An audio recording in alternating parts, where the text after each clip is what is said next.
Hey, what's up? So, the headline is that the Endgame systems have been rebuilt around progression that actually feels meaningful.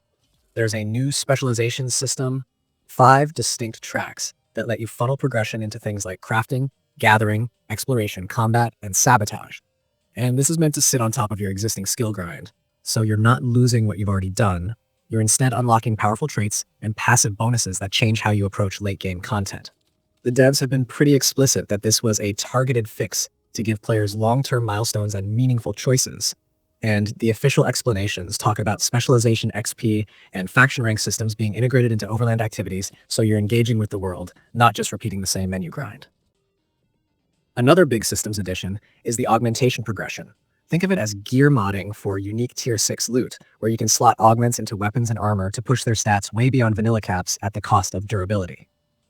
There's a whole flow around testing stations that drop schematics for higher grade augments, and you'll need certain specialization levels, mostly crafting, to actually make use of them.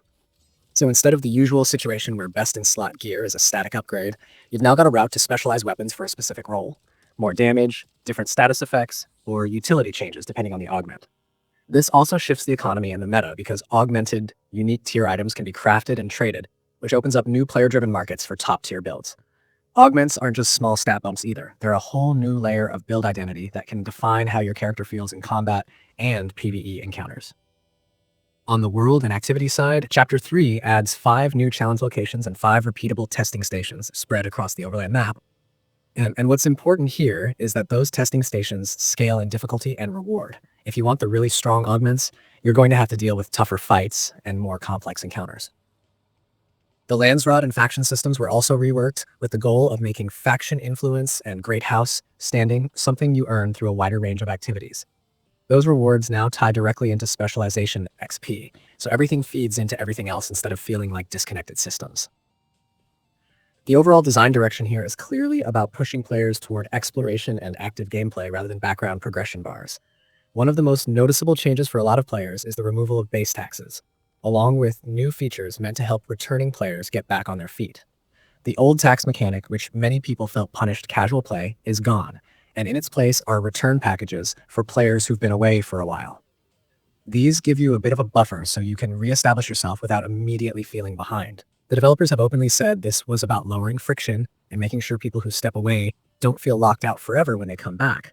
And it's a pretty meaningful quality of life shift for a survival MMO-style game. Combat and weapons didn't get ignored either.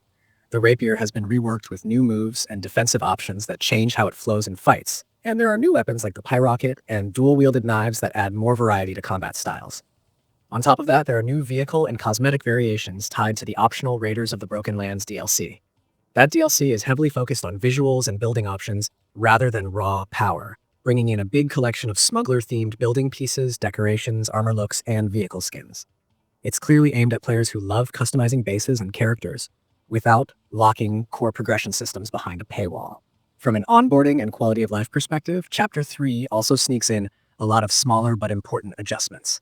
Overland travel has been streamlined with changes to fuel and water requirements. Base reconstruction tools were removed or reshuffled in favor of systems that make more sense for returning players. And older Twitch drop items now have ways to be earned in-game instead of being permanently missable. There are also back-end changes to protect banks and vehicles during transfers, which is especially relevant for people coming back after a break. All of this points to a clear effort to smooth out the rough edges that built up over time. If you're someone who enjoys planning builds and playing the long game, the combination of specializations and augmentations really changes how you think about progression. A crafting-focused player who unlocks extra augmentation slots can become incredibly valuable, while combat or sabotage paths can shape very specific roles in both PvE and PvP. Your choices now matter more, and early decisions can influence how powerful and flexible your character feels later on. It gives the endgame more structure without turning it into a straight-line grind.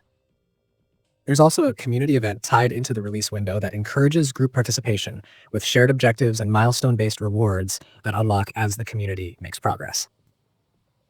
It's designed to give clans and groups something immediate to rally around while people explore the new systems.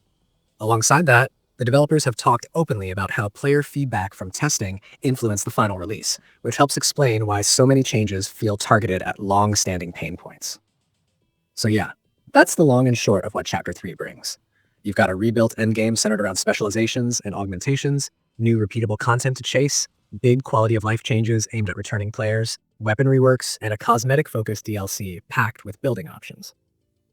It's an ambitious update that tries to solve the question of what players should be doing once they hit higher progression tiers, while also making sure anyone who stepped away doesn't feel punished for it. The biggest takeaway is that how you choose to specialize now has a much bigger impact than it ever did before, and that makes the whole experience feel more deliberate and rewarding.